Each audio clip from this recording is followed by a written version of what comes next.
The red light near the ballroom ceiling blinked once every 2 seconds. Nobody spoke at first. The musicians near the fountain slowed to a stop, one instrument at a time. Charles turned toward the Marina alert screen mounted beside the podium. His smile did not disappear yet, but it tightened around the edges. Vanessa crossed her arms. "What is that?" she asked. One of the hotel staff hurried toward the wall monitor. The screen showed a live security map of Crescent Bay. Marina Gate access, pending authorization.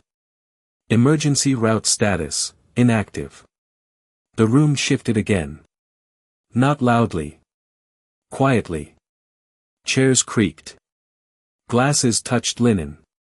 Someone near the back whispered, "The storm crews are supposed to arrive tonight." Charles looked back at me for the first time without amusement. I kept my hand around the water glass. Condensation slid slowly across my fingers. "Deactivate her badge," Charles repeated. The young guard swallowed hard. "Sir, I cannot." "Why not?" "Because her clearance outranks mine." The words landed softly. But they landed hard enough. A man near the center table lowered his fork halfway to his mouth.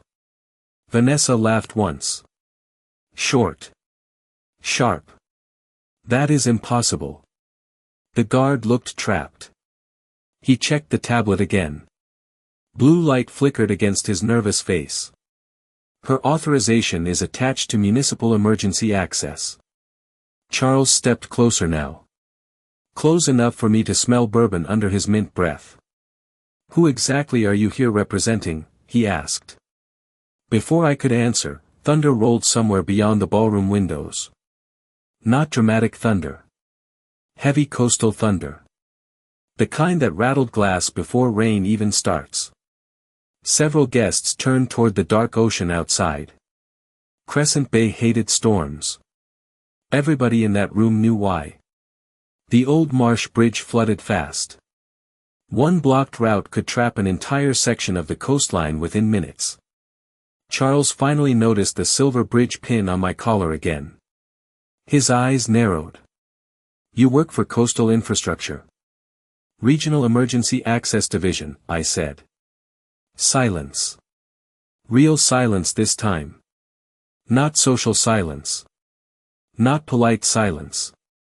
The kind that makes people suddenly aware of their breathing. Vanessa looked around the table, searching for support. "Then why are you dressed like this?" she asked before she could stop herself.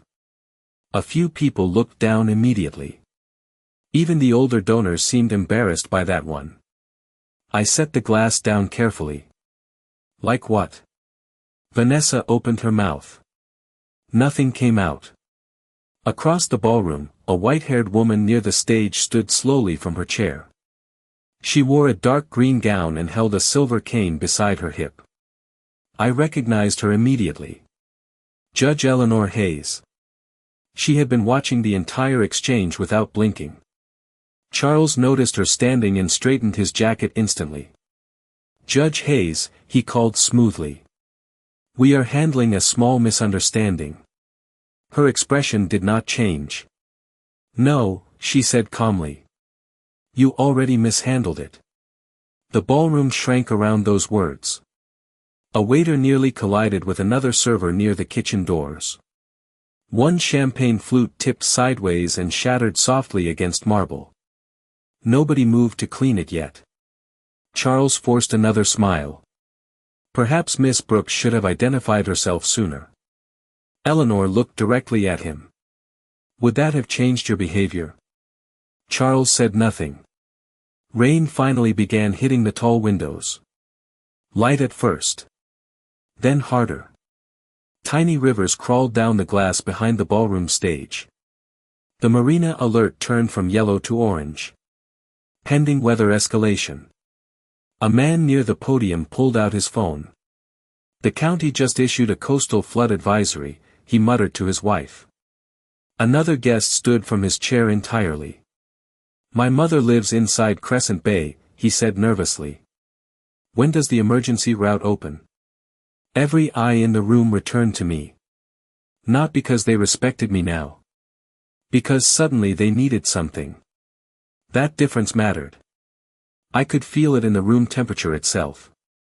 Charles sensed it too. His shoulders shifted slightly lower. The performance was cracking. "Miss Brooks," he said carefully now, "perhaps we should continue this conversation privately." I looked toward the blinking marina map. Red light washed softly across the ballroom walls. Outside, lightning flashed somewhere over the water. Then the hotel lights flickered once. The ballroom light steadied after the flicker, but nobody relaxed. Rain hammered harder against the tall windows now. The ocean beyond the glass had disappeared into darkness.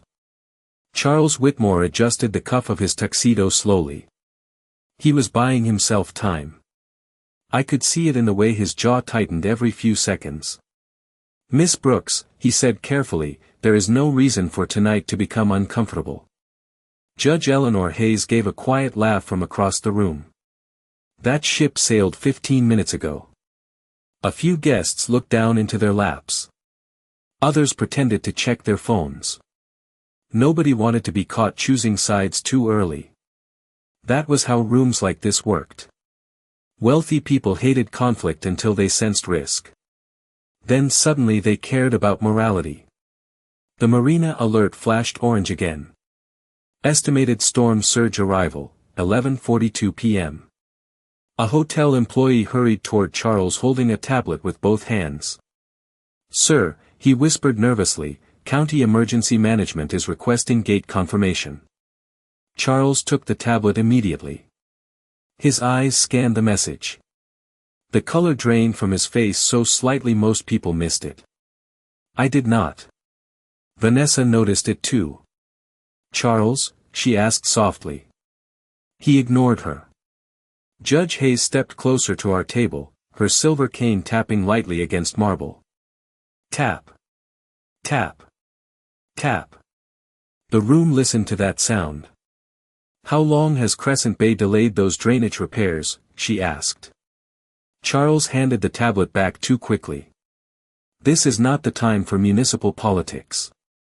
"No," Eleanor replied calmly. "This is exactly the time." Thunder rolled again. Closer now. Somewhere outside, wind rattled one of the ballroom terrace doors. A waiter moved quickly to secure it before rain swept inside.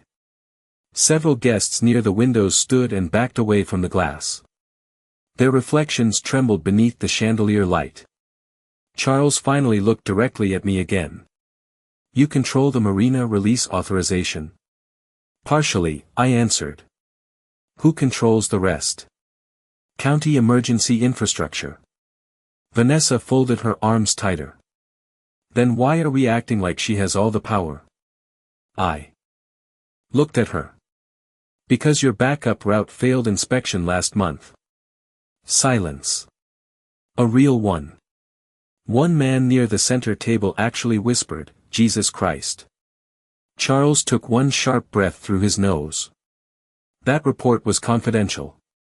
"Not after the flooding complaints," I said. The older donors began murmuring now. Low voices. Nervous voices. Someone mentioned insurance liability. Another mentioned evacuation lawsuits. The atmosphere inside the ballroom changed shape completely. 20 minutes ago these people had been discussing wine pairings and auction bids. Now they were calculating risk. That shift always happened fast. Wealthy communities loved exclusivity until weather arrived. Then suddenly infrastructure mattered more than status. Eleanor stopped beside my chair. "Miss Brooks reviewed the emergency access redesign proposal herself," she said to the room. 3 counties adopted her recommendations after the Savannah flooding. Several heads turned sharply toward me.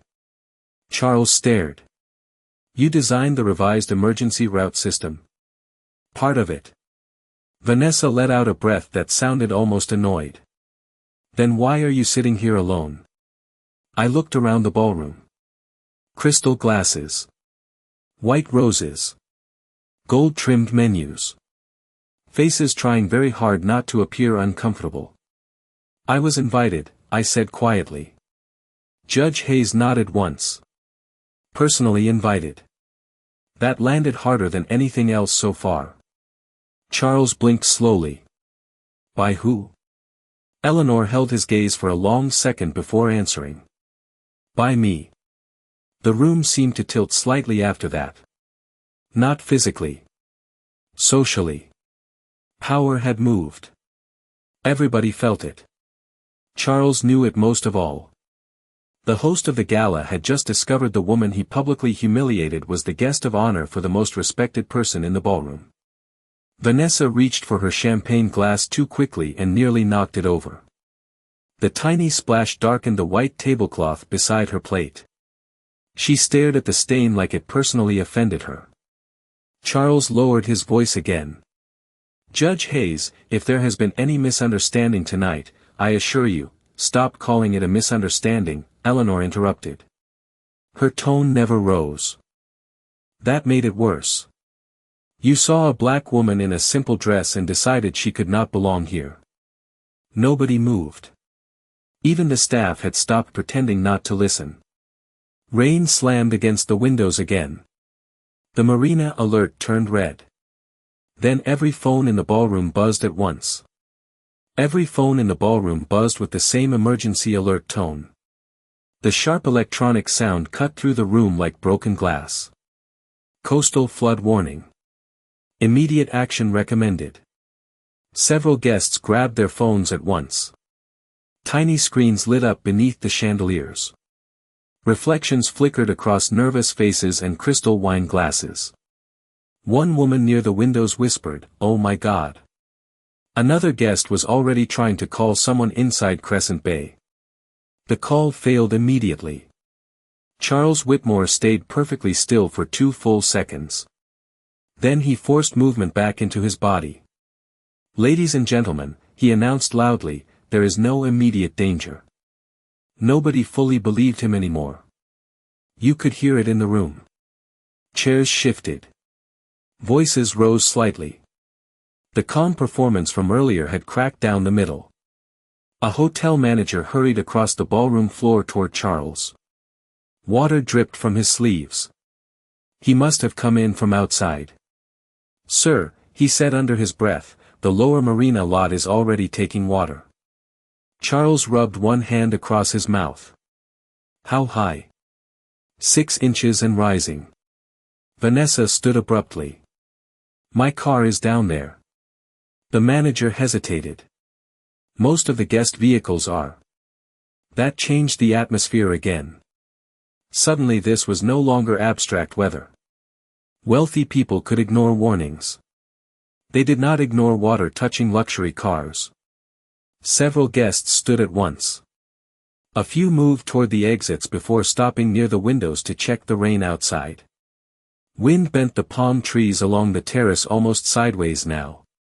White rain hammered the glass so hard the ocean vanished completely. Judge Hayes remained beside my chair. Calm. Still. Like she had seen this exact social collapse before. Maybe she had. How long until the Marina Road floods? She asked quietly. I checked the emergency updates on my phone. 40 minutes if the tide keeps rising. A man near the back overheard me. 40 minutes. His voice cracked slightly. That is the only open route. Another phone buzzed. Then another. News notifications. Flood maps. Weather updates. One woman was crying softly now while trying to reach her elderly father inside the gated community. Charles noticed panic spreading and stepped toward the center of the ballroom. Please remain calm, he said firmly. The association has emergency procedures in place. I looked at him. No, I said quietly. It does not. The room went silent again. Charles turned slowly toward me. Excuse me. Your emergency route redesign was never completed. That is inaccurate. The drainage pumps failed inspection in March. Eleanor nodded once beside me. I remember the report. Charles ignored her completely now. He was focused on me. Those repairs were scheduled for next quarter. After the gala expansion budget, I answered. A few people actually looked embarrassed now. Others looked angry. Not at me. At him. That was new. Vanessa stepped closer to Charles and lowered her voice. Fix this. But there was no quick fix anymore. The storm outside had already moved too far inland. One of the ballroom servers accidentally dropped a tray while staring at the emergency alerts overhead. Plates shattered near the dance floor. Nobody even reacted. The room had become something else now. Not a charity gala. Not a social event. A waiting room. A pressure chamber. Everybody suddenly understood they were trapped between rising water and one failing access system. Charles finally pulled me aside from the table. His fingers never touched me. But his urgency did. Miss Brooks, he said quietly, what exactly needs authorization? I watched rain crawl down the windows behind him. The marina gate control transfer. Can it still be done? Yes. His shoulders loosened slightly. Then I continued. If County Emergency Management approves the override. The relief disappeared from his face immediately. Call them. They already called me twice tonight. Then answer them. I held his gaze for a second. You had security try to remove me 10 minutes ago. Charles looked away first. Across the ballroom, guests were now openly listening to us. Nobody bothered pretending otherwise anymore. The social mask had fully fallen off the room.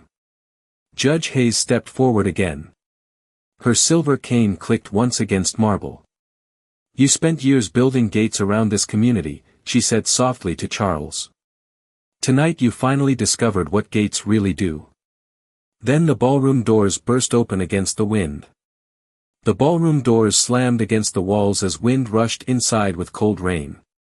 Several guests gasped and stepped backward immediately. Water sprayed across the marble floor near the entrance.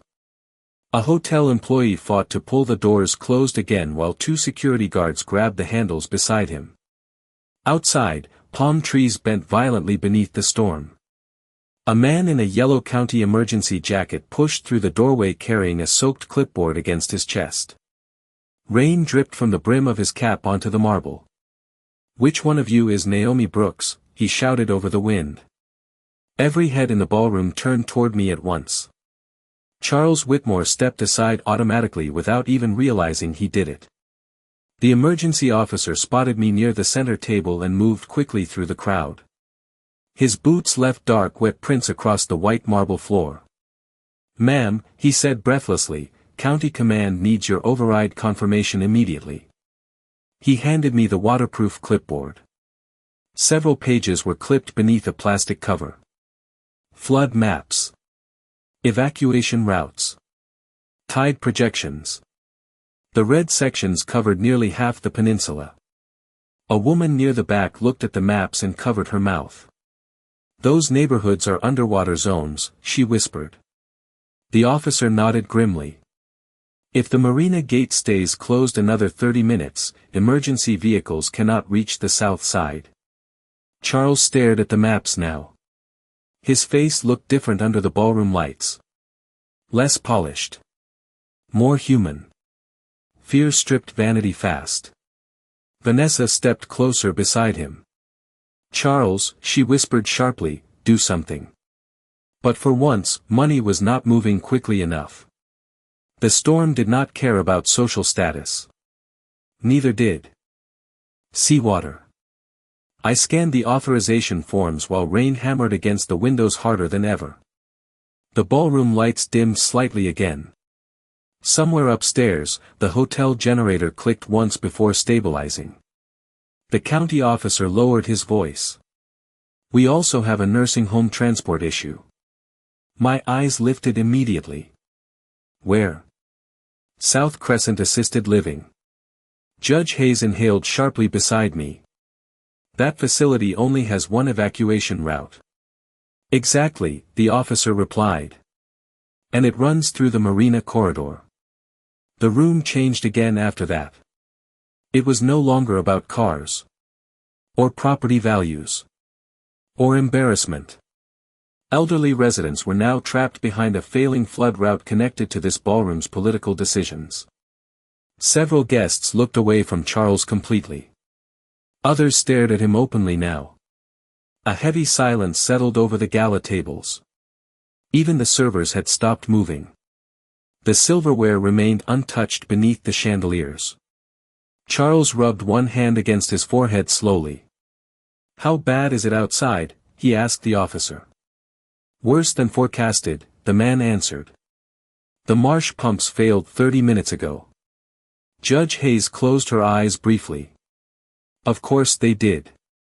I signed the first authorization page carefully.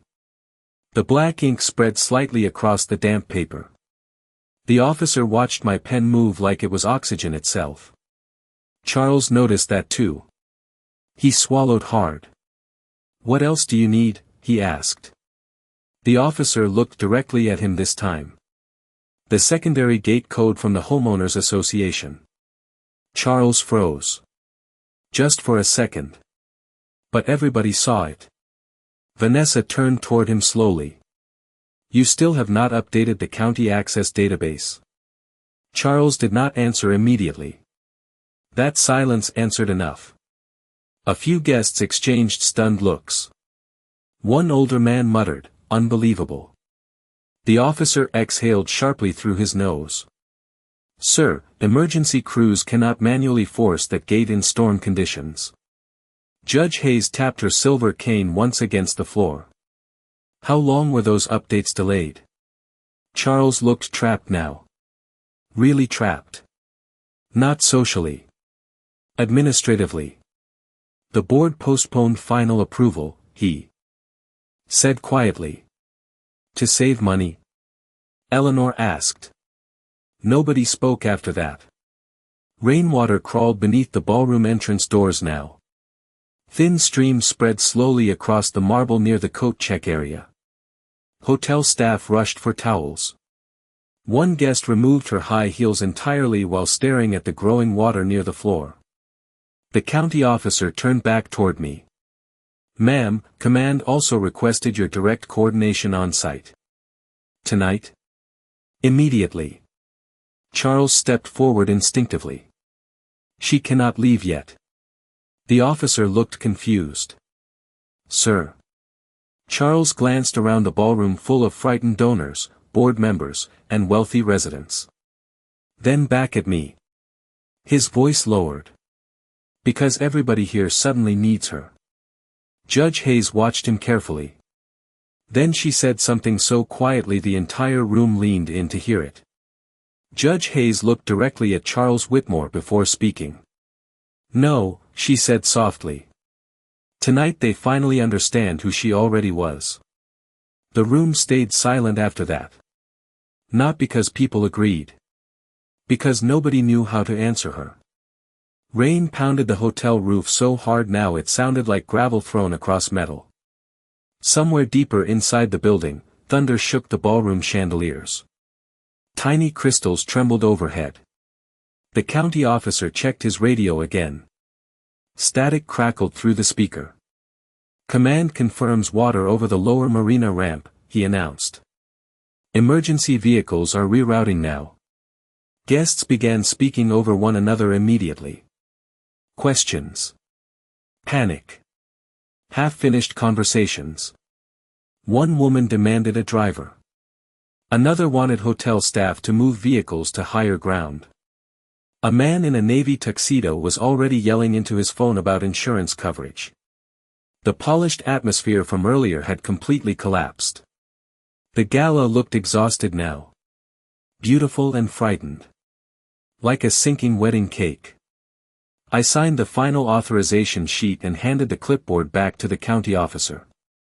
"The marina override is approved," I said. Relief flashed across his face instantly. Real relief. The kind that reaches the eyes before the mouth catches up. Thank you, ma'am.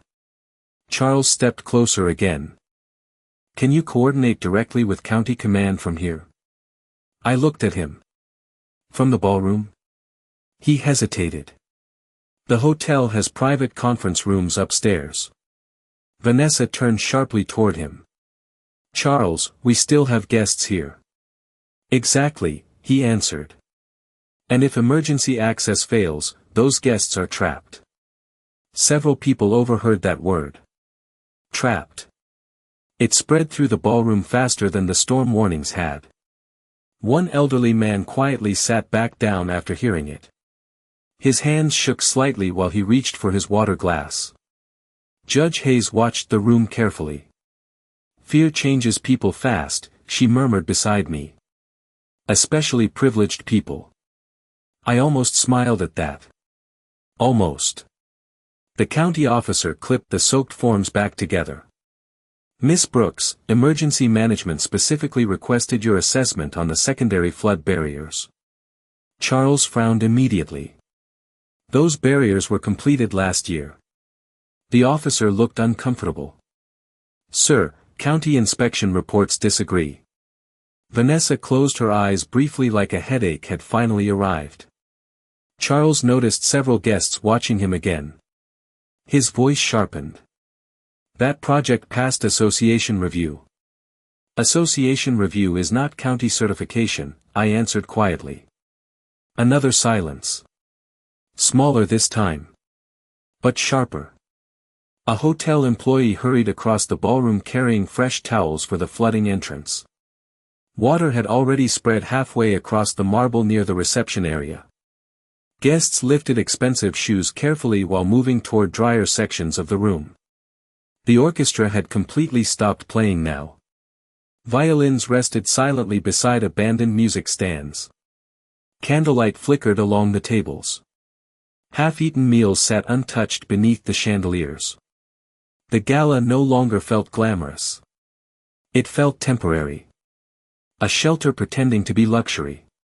Judge Hayes rested both hands lightly on her silver cane. Do you know what your problem is, Charles? He looked exhausted already. Judge Hayes, now is not the time. Actually, she replied calmly, storms are exactly the time people reveal themselves. Vanessa stared toward the rain-covered windows. Her reflection blurred. Beneath the lightning flashes outside. How bad could this really get, she whispered. The county officer answered before anyone else could. If the tide breaches the marsh wall, the South District loses power first. Several guests gasped softly. One man immediately checked his phone again. My wife uses oxygen equipment, he said quietly to nobody in particular. The officer nodded grimly. Then she needs evacuation access immediately. Charles rubbed his forehead harder now. His perfect host composure was gone completely. Sweat shined near his hairline despite the cold ballroom air. What do you need from me? He finally asked. It was the first honest question he had asked all night. I noticed Judge Hayes noticed it too. I answered carefully. The county needs your gate codes, maintenance records, and flood pump access logs. Charles froze again. Not from surprise this time. From calculation. Eleanor saw it immediately. What is in those records? She asked quietly. Charles looked away toward the rain-dark windows. He did not answer.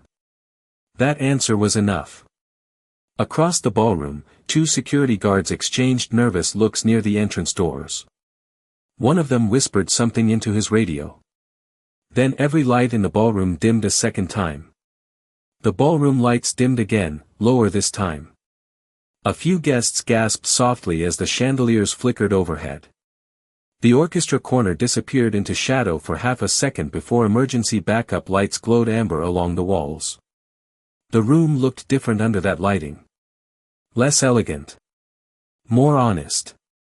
Rain streaked across the tall windows in silver lines. The ocean beyond them was completely black now.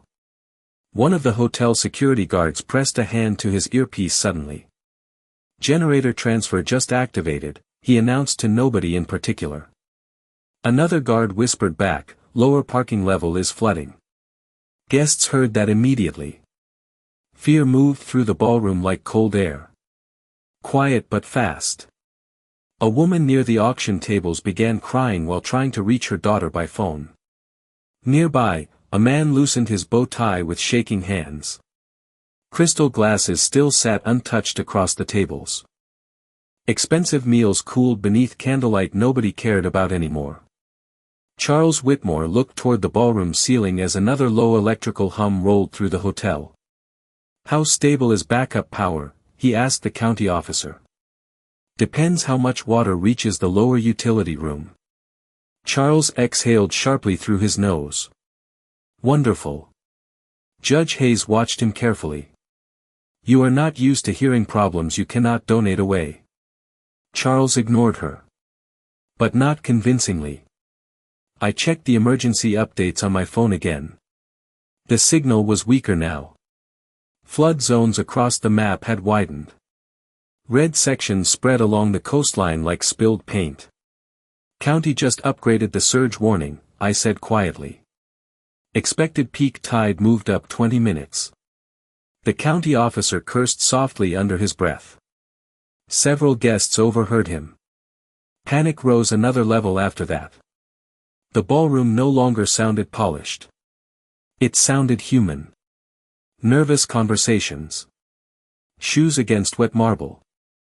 The soft rattle of silverware as trembling hands bumped tables. One server carried bottled water between guests instead of champagne now. Nobody asked for wine anymore. Vanessa Whitmore sat down heavily beside the center table. Her makeup still looked flawless under the amber lights, but exhaustion had reached her eyes. "This was supposed to be a charity gala," she whispered. Judge Hayes answered without cruelty. "Sometimes charity begins with consequences." Charles paced 3 slow steps near the ballroom entrance. Then stopped. Then paced back again. He looked less like a host now and more like a man cornered by his own paperwork. The county officer held out another tablet toward him. "Sir, emergency management still needs the secondary gate access logs." Charles stared at the screen without taking it. "Those records are archived." "We do not have time for archived," the officer replied. "We need immediate access." Another silence. Tiny. Dangerous. I watched Charles carefully. He was thinking too hard for a simple records request. Judge Hayes noticed it too. "Charles," she said quietly, "what exactly was postponed?" Rain slammed the windows hard enough to make several guests jump. One chandelier flickered again overhead. Charles finally took the tablet from the officer. His fingers tightened around the edges. The maintenance contracts were delayed during budget restructuring. "How delayed?" I asked. He did not answer immediately. That answer mattered more than any speech tonight. The county officer stepped closer. "Sir." Charles rubbed his jaw slowly before speaking. 6 months. The officer stared at him. "You delayed flood system maintenance for 6 months." Vanessa looked physically ill now. "Charles, the board approved it," he snapped suddenly. A few nearby guests flinched at the sharpness in his voice. Then Charles realized he had lost control of himself. He lowered his tone immediately. Too late. Everybody had heard it. Judge Hayes rested both hands on her cane again. "You cut emergency infrastructure to protect appearances." Charles looked away from her completely. Across the ballroom, water finally pushed beneath the entrance doors fast enough for hotel staff to place sandbags near the threshold. Guests watched silently as employees worked. Wealthy residents in tuxedos and silk gowns stood beside flooding water while hotel workers knelt on wet marble trying to hold the storm back. The contrast filled the room like smoke. A little boy near the back clutched his mother's hand tightly. "Are we safe here?" he asked quietly. Nobody answered him immediately. Even Charles stayed silent. Then the county officer's radio exploded with static and one urgent voice.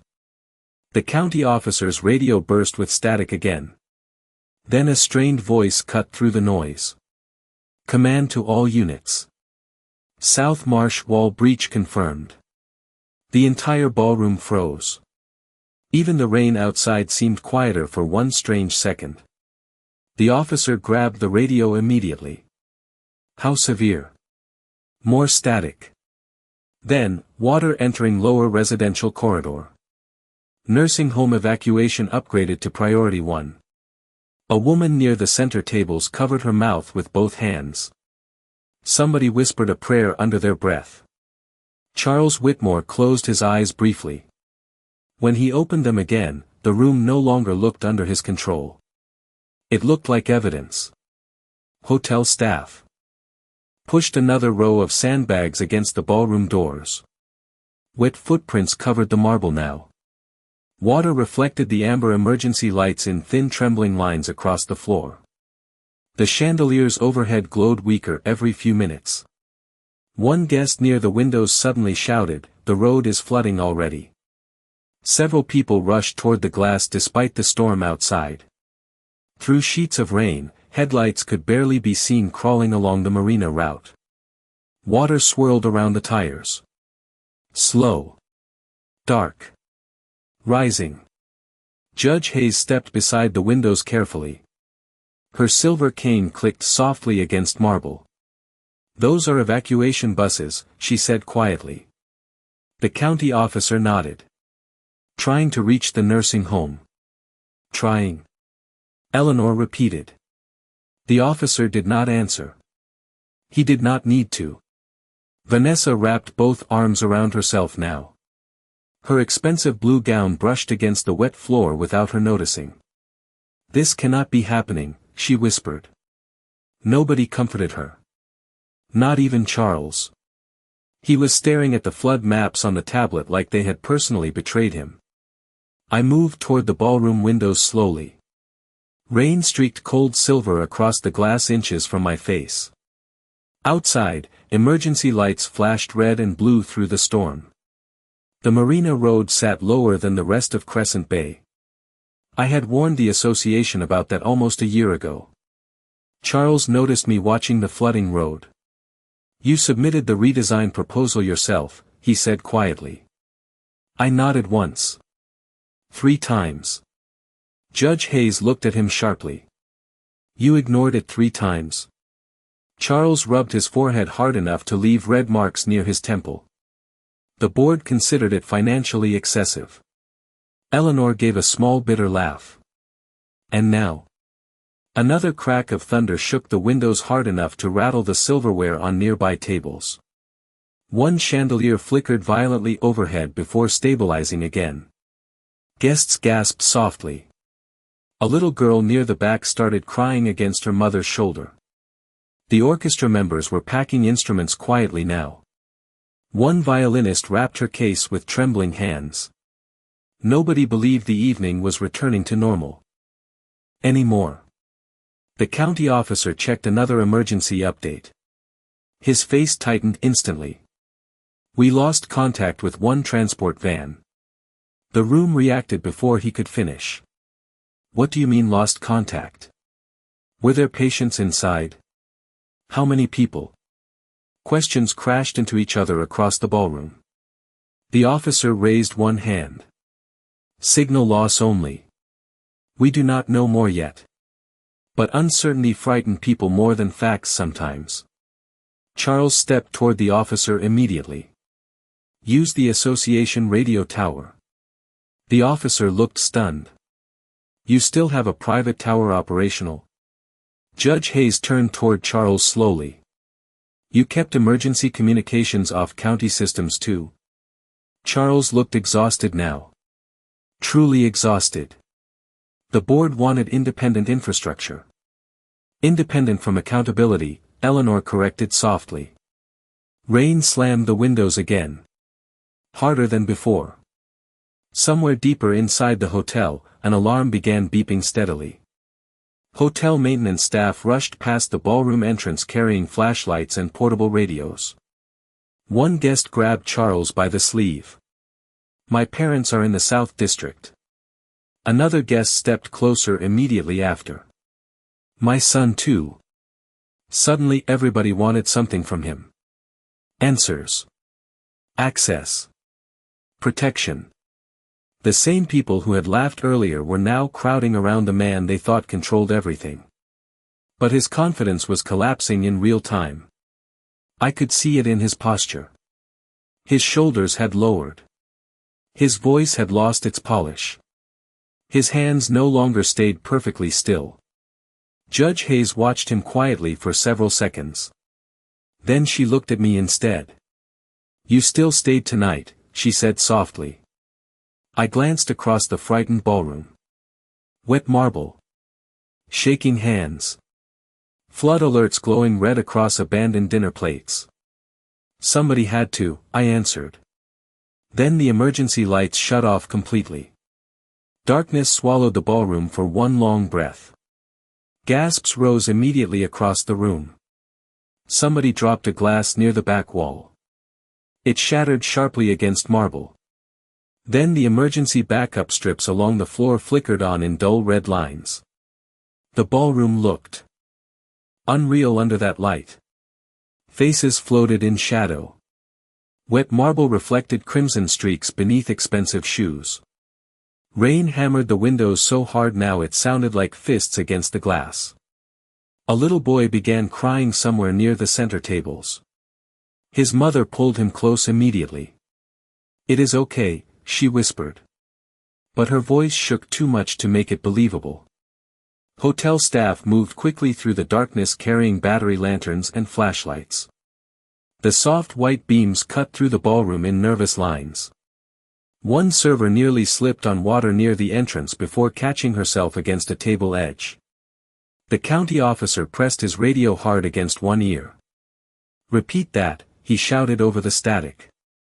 Broken voices crackled back through the speaker. Then one sentence came through clearly enough for everybody nearby to hear. "South District lost grid power completely." The room erupted after that. Not screaming. Worse. Panic in layers. Questions everywhere. Fast breathing. Chairs scraping backward. Wealthy people suddenly stripped down to pure uncertainty. Charles Whitmore stepped onto the small ballroom stage near the silent orchestra setup. Emergency red light cut across one side of his face. "Everybody listen to me," he shouted. The room barely slowed. "Please." That word changed something. Earlier tonight Charles sounded like a man giving orders. Now he sounded like a man asking permission from the room itself. Judge Hayes noticed it too. Her eyes never left him. I moved toward the stage slowly while checking emergency updates on my phone. Signal strength dropped to 1 bar. "County just issued mandatory evacuation for low elevation zones," I said. Several guests froze immediately after hearing that. Vanessa gripped the edge of a nearby table so tightly her knuckles turned pale under the red emergency glow. "Mandatory?" she whispered. The county officer nodded grimly. Storm surge moved inland faster than expected. Outside the windows, flashing emergency lights crawled slowly through sheets of rain. One vehicle near the Marina Road stopped moving completely. Water surrounded the tires now. Charles looked down at the ballroom crowd from the stage. Fear stared back at him from every direction. Men who controlled companies. Women who chaired charity boards. Donors. Investors. Residents. None of them looked powerful anymore. They looked stranded. "We still have access through the Marina corridor," Charles announced. "Emergency crews are working the route now." With failed pumps, Judge Hayes said sharply from below the stage. The room heard her clearly. Charles closed his eyes briefly. He was tired of being exposed. But exhaustion did not erase responsibility. A hotel employee hurried onto the stage holding a dripping folder. "Sir," he whispered urgently, "maintenance found this in the lower office." Charles took the folder immediately. Too quickly. I noticed that. So did Eleanor. Water stains darkened the edges of the papers inside. One page slipped loose and hit the stage floor. I bent down before Charles could grab it. The paper was a delayed maintenance approval form. Flood barrier inspection postponed. Signed by Crescent Bay Association Board. Signed by Charles Whitmore. Dated 8 months earlier. The silence after that felt heavy enough to touch. Charles stared at the paper in my hand. His face drained slowly beneath the emergency lights. Nobody around us spoke anymore. Even the storm outside seemed distant for one strange second. Judge Hayes stepped closer to the stage. "You knew," she said quietly. Charles swallowed hard. It was supposed to be temporary. Eleanor looked around the dark ballroom. At the frightened residents. At the wet marble floors. At the flickering emergency lights reflecting across abandoned champagne glasses. Temporary decisions become permanent disasters faster than people think, she said. Vanessa looked at the signed document now. Then at her husband. For the first time tonight, she looked afraid of him too. The county officer reached for the paper carefully. "Sir," he said quietly, "County Command is going to need every document in that folder." Charles did not let go immediately. His fingers tightened against the wet pages. Then somewhere outside the hotel, a loud metal crash echoed through the storm. The metal crash rolled through the storm like thunder inside a tunnel. Several guests screamed softly and rushed toward the ballroom windows again. Flashlights swept across the rain outside. Through the sheets of water, part of the marina security fence could be seen twisted sideways near the flooded access road. One emergency vehicle sat half-angled against the curb with flashing lights still spinning red through the storm. The county officer grabbed his radio immediately. "Unit 12, report status." Static answered first. Then a strained voice finally broke through. "Flood barrier section collapsed near the lower ramp. Water is moving fast." Charles Whitmore stepped down from the ballroom stage slowly. The signed maintenance document still trembled slightly in his hand. His expensive tuxedo looked ruined now. Wet at the cuffs. Wrinkled at the shoulders. Human. Judge Hayes watched him descend into the frightened crowd he once controlled so easily. "How many barriers were delayed?" she asked quietly. Charles did not answer. He kept staring toward the flooded marina road outside. "Charles," Eleanor repeated. His jaw tightened. 3 sections. A man near the center table stared at him in disbelief. 3. Another guest stepped forward immediately. "You said the infrastructure upgrades were completed last winter." Charles rubbed both hands over his face slowly. "The board redirected the funding temporarily." "To what?" somebody demanded from the dark ballroom. Nobody answered for him this time. Nobody protected him anymore. The room had changed too much. Wealth no longer felt solid under emergency lights and rising water.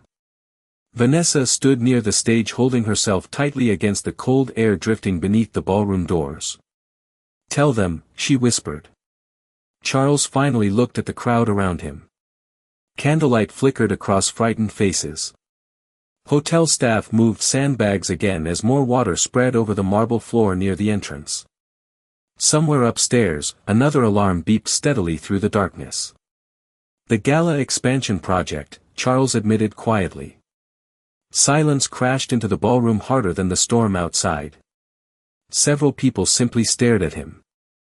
Others looked physically sick. Judge Hayes closed her eyes briefly. "You sacrificed flood protection for a ballroom renovation." Charles opened his mouth. Nothing came out. The county officer took the wet folder from his hands firmly this time. Charles did not resist anymore. The officer flipped through the soaked pages quickly under a flashlight beam. His face darkened with every page. These delays were flagged by county engineers months ago. I know, Charles said softly. And you ignored them? The question came from a woman near the back whose voice shook with anger. Charles looked toward her. I thought we had more time. That answer echoed through the ballroom like another collapse. Because everybody in that room suddenly recognized it. The meetings. The postponements. The polished speeches. The expensive dinners while infrastructure warnings sat buried under budgets and appearance. Judge Hayes looked around the darkened gala hall slowly. This entire room was built on the belief that consequences arrive later, she said. Lightning flashed outside so brightly the ballroom windows turned white for half a second. In that instant, everybody saw the water level outside had risen even higher. It now covered part of the marina sidewalk completely. A little boy near the ballroom entrance pointed toward the windows. The buses stopped moving. Every adult in the room looked immediately. The evacuation lights outside sat motionless through the storm. The county officer pressed his radio again. Command, confirm transport status. Static crackled hard enough to distort the answer. Then one sentence finally broke through. Road access deteriorating. We may lose the corridor. Panic surged again. Faster this time. A woman grabbed Charles by the sleeve. Do something. Another voice rose immediately after. You caused this. More voices followed. Fear turning into blame. Charles stood completely still while the ballroom closed around him. I watched his expression carefully. Earlier tonight he looked offended by me. Then threatened by me. Now he looked ashamed. Truly ashamed. Judge Hayes stepped beside him quietly. Power is easy during sunshine, she said softly. Storms reveal character. Charles stared at the flooded marina road outside for several long seconds. Then he looked at me instead. His voice sounded smaller now. Can the corridor still be saved? I checked the flood maps again beneath the weak emergency glow. Then I looked back toward the windows. The answer depended on one thing nobody in the ballroom wanted to hear. The answer sat between all of us before I finally spoke it. Only if somebody manually opens the lower flood barriers. Rain crashed against the ballroom windows hard enough to shake the glass. Several guests looked toward the marina road again. Emergency lights flashed through rising water like drowning stars. Charles Whitmore stared at me carefully. Those barriers are automated. They were supposed to be, I answered. The county officer understood first. His face tightened immediately. The failed maintenance locked the manual override system. I nodded once. If the barriers stay closed, water pressure keeps building against the corridor. Judge Hayes exhaled slowly beside us. And eventually, I looked toward the flooded road outside.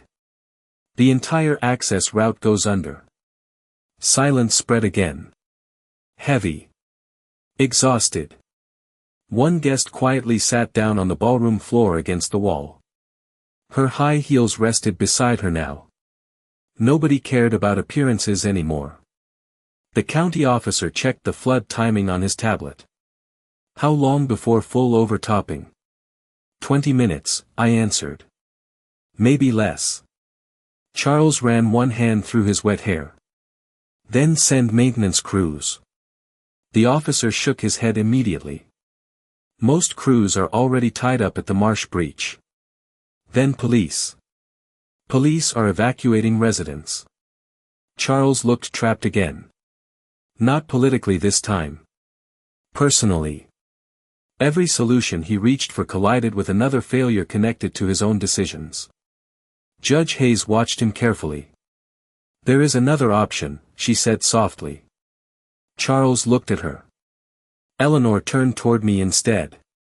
You know how the manual system works, do not you? A few people nearby inhaled sharply. The county officer looked at me too now. I did not answer immediately. Outside, another wave slammed against the marina sidewalk hard enough to send water over the curb. The ballroom lights flickered again. "Yes," I said quietly. Charles stepped closer instantly. "Then tell emergency crews what to do." "It is not remote access," I answered. "The controls are inside the lower utility station." The county officer cursed softly under his breath again. Everybody understood what that meant. The lower utility station sat directly beside the flooding corridor. Judge Hayes rested both hands on her silver cane. How dangerous. I looked toward the storm-dark windows. "The water is moving fast down there now." Charles stared at me. "You cannot seriously be considering this." I almost laughed at that. Almost. 2 hours ago he wanted me removed from the ballroom because I sat in the wrong chair. Now his voice carried something entirely different. Fear for me. Or guilt. Maybe both. Vanessa noticed it too. Her eyes moved between us carefully. The county officer spoke first. "If the barriers fail completely, the evacuation buses lose access." One guest near the back whispered, "The nursing home." Another guest closed his eyes tightly. The ballroom had become painfully quiet now. No social chatter. No glasses clinking. No music. Just rain. Alarms. Wet shoes against marble. And the sound of people realizing comfort had never protected them from reality. Charles lowered his voice. "There has to be another way." "There is not enough time," I answered. He looked down at the soaked maintenance record still sitting beside the stage.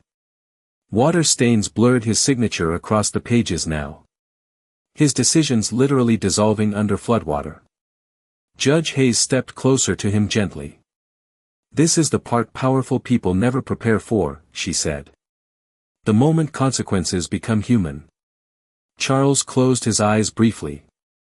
When he opened them again, something inside him looked different. Smaller. Honest. "If you go down there," he asked quietly, "what happens?" "The manual gates open," I said. "And the corridor stays usable long enough for evacuation transport." "And if they do not?"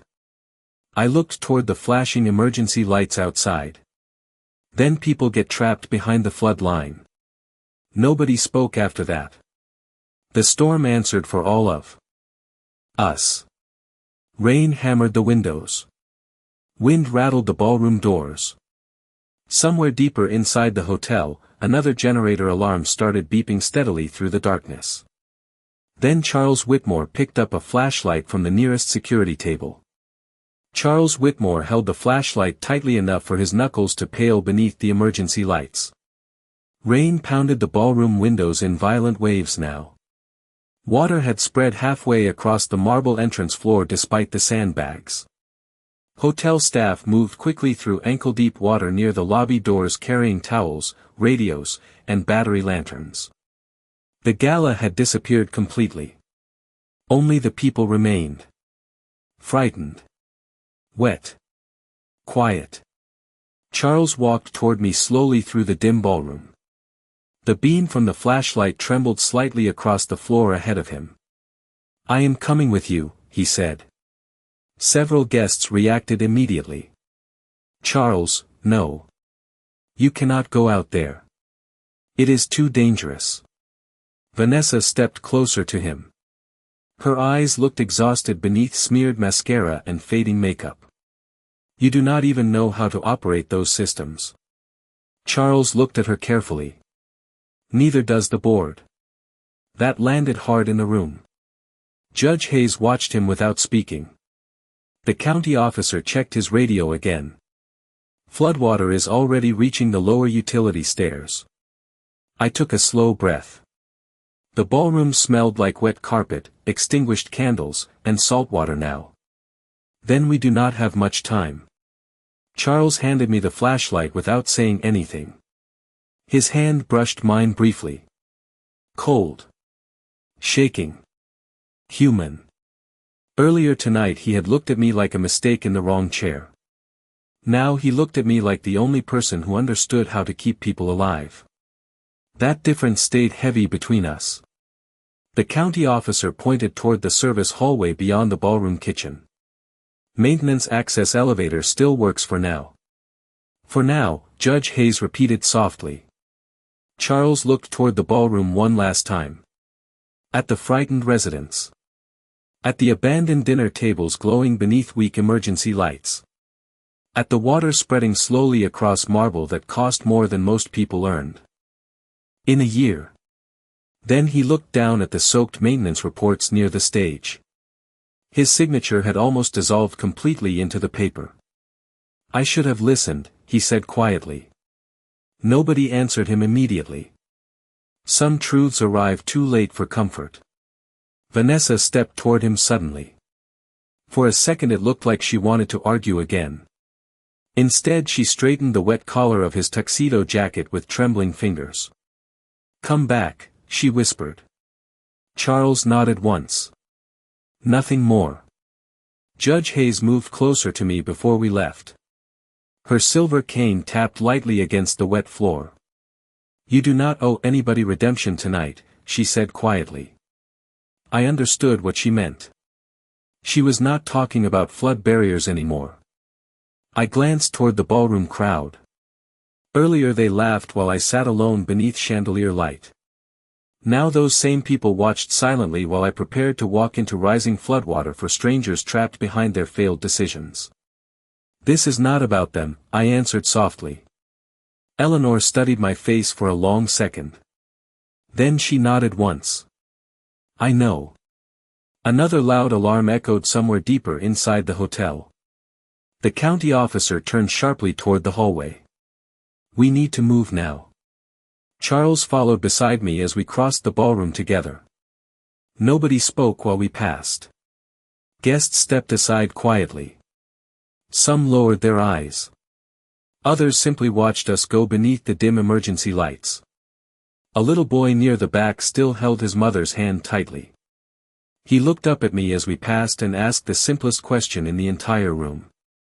Are people going to be okay? I slowed for half a second. Rain battered the windows behind us.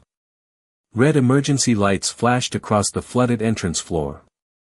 Charles stopped beside me silently. That is the plan, I told him gently. The boy nodded like he wanted very badly to believe me.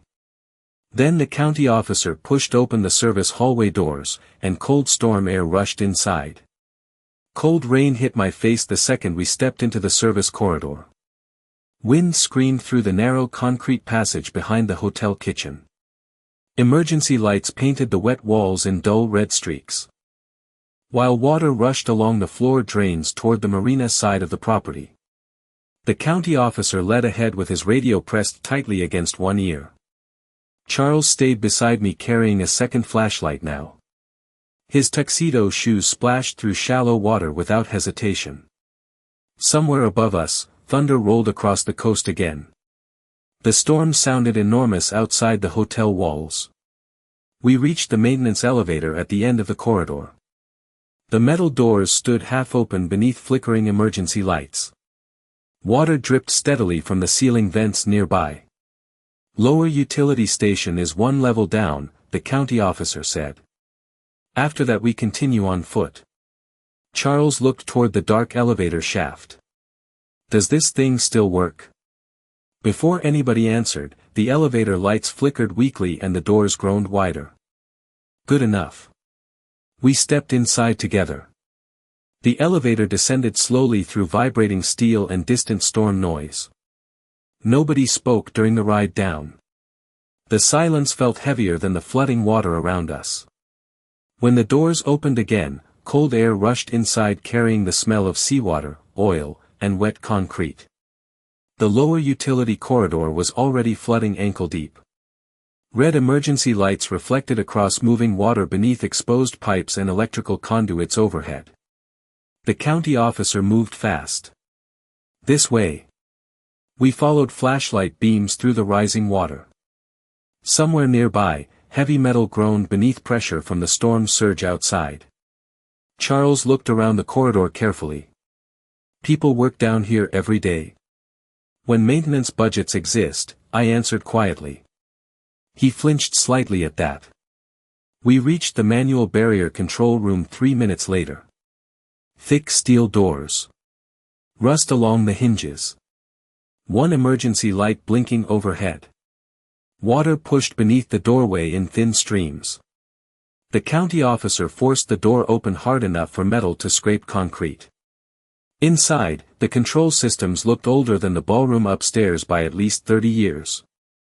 Large mechanical levers. Pressure gauges. Emergency override wheels. Functional. Barely. I moved toward the main barrier controls. Immediately. Pressure is too high already, I said. Charles stepped beside me holding the flashlight steady across the gauges. His hands were not shaking anymore. Tell me what to do. I looked at him for one long second. Earlier tonight that sentence would have sounded impossible coming from him. Now it sounded honest. When I release the primary lock, turn the override wheel clockwise until the pressure gauge drops below 60. He nodded once. No ego left. Only focus. The county officer radioed emergency command while I unlocked the first barrier release. Metal clanged heavily through the control room. Water pressure roared somewhere deep beneath the marina corridor outside. Charles grabbed the override wheel immediately and pushed hard. The wheel resisted at first. Then slowly moved. Rust screamed through the mechanism. The pressure gauge trembled. 68. 65. 62. Water hammered the outside flood barriers like distant thunder.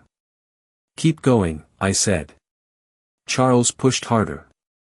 His soaked tuxedo sleeves dragged across wet steel while the wheel turned inch by inch. Then suddenly the pressure gauge dropped below 60. A loud mechanical boom echoed through the corridor outside. The county officer grabbed his radio instantly. Static crackled. Then a voice shouted through clearly enough for all of us to hear. Barrier sections opening. Corridor water stabilizing. Relief hit the room silently. Not celebration. Something deeper. Human. Charles leaned both hands against the steel wheel breathing hard. Rainwater dripped from his hair onto the concrete floor. The buses, he asked quietly. The radio answered before anybody else could. Evacuation route restored. Transport moving again. Charles closed his eyes briefly. Just 1 second. Then he looked at me. Really looked at me this time. Not my dress. Not my skin. Me. I am sorry, he said softly. No performance remained in his voice anymore. Only truth. Water still rushed through the corridor outside. Alarms still echoed faintly through the hotel above us. But something inside the storm had changed.